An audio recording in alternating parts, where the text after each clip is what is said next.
So just a quick update on what I'm trying to do. I've got the two screens now. I've got the raster and the vector. Wonderful, right? I'll turn the vector on, and inside the vector obviously is all the gubbins, deflection, USB DVG, Raspberry Pi, and a GERT VGA expansion card on the GPIOs.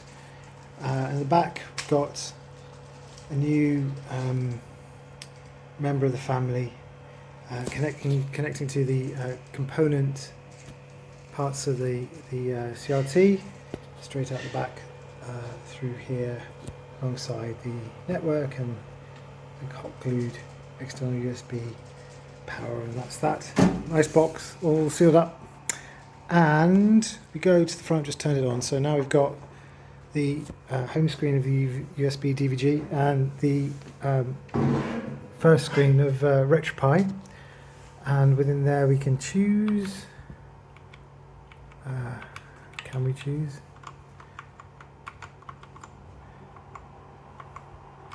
There we go, arcade, and we'll choose Star Wars as usual. And start Star Wars from the CRT, get the marquee or whatever, the poster art, and up we go. Now it's asking details about the USB DVG, and it pulses the screen out.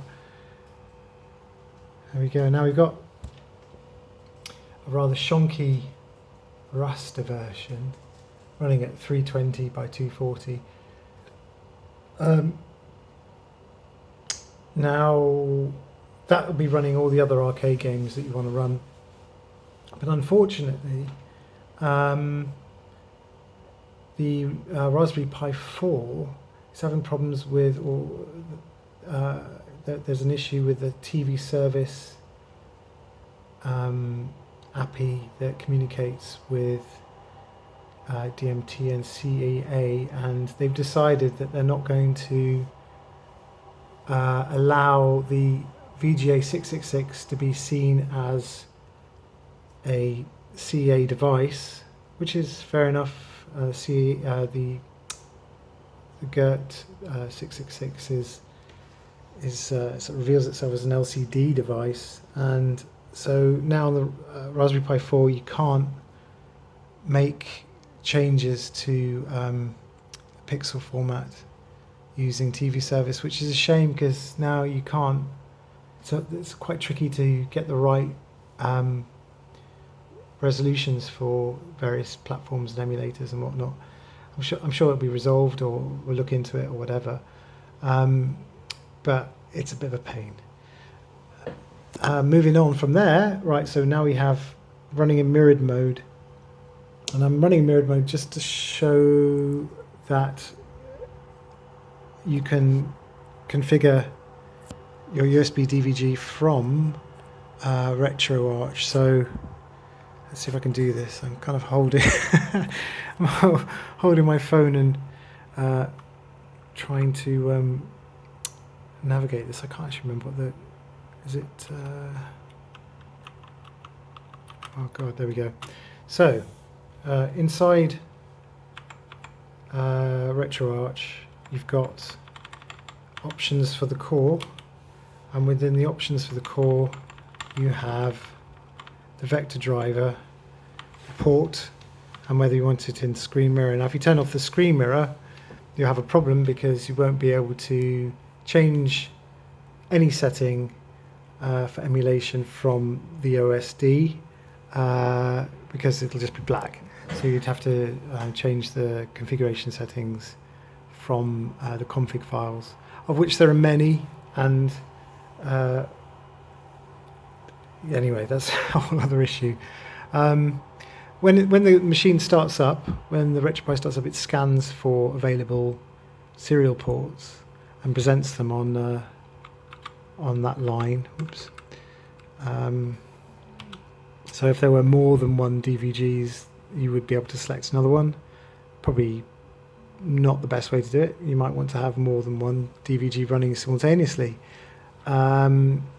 Also, I don't think there's options are brought up if you select screen mode. But the only problem at the moment is that everything needs to be restarted if you make changes. Ideally, it would be great if you could just flick between these settings and it would turn off the USB DVG or move to another port dynamically. But there you go. So we'll switch out of here, and then we're back into here, and then it's playtime as usual.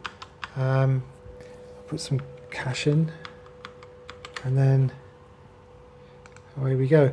No sound because the VGA 666 board to the Raspberry Pi takes up all the pins, and because I've got a CM4, there's no external audio out. There's no from the PWM. There's no audio jack, and I'm sure that can easily be resolved. I tried it with Bluetooth, and it works, but it slows everything down. It's not a great way of doing it. But that's it really. I mean, it's exactly what I wanted to achieve, except for maybe the LCD. I'd like that to be probably mirroring what's going on that screen. But let's try and get out of this for a second and see if I can. If I can prove that this works cross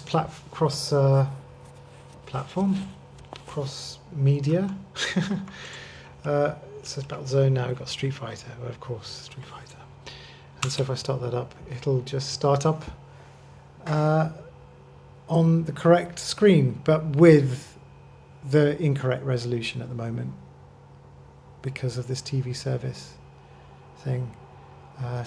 Decompressing the zip file, and hopefully, there you go. Let's put some cache in it and start it up.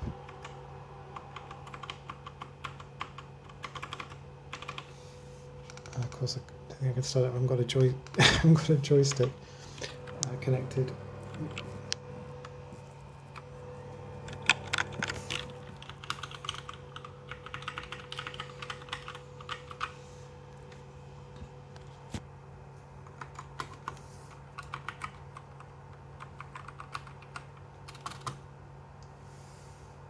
I think you get the idea though. Can't start it, but it will start. And then, yeah, you've got an arcade, Capcom CPS2 arcade machine running in tandem to a lovely Atari Vector game from the 80s. So there you go. Hello to everyone, Fred and Mario. And anyone else who's watching, really. This is brilliant fun, and I hope that more interesting things happen down the line. And speak later. Bye.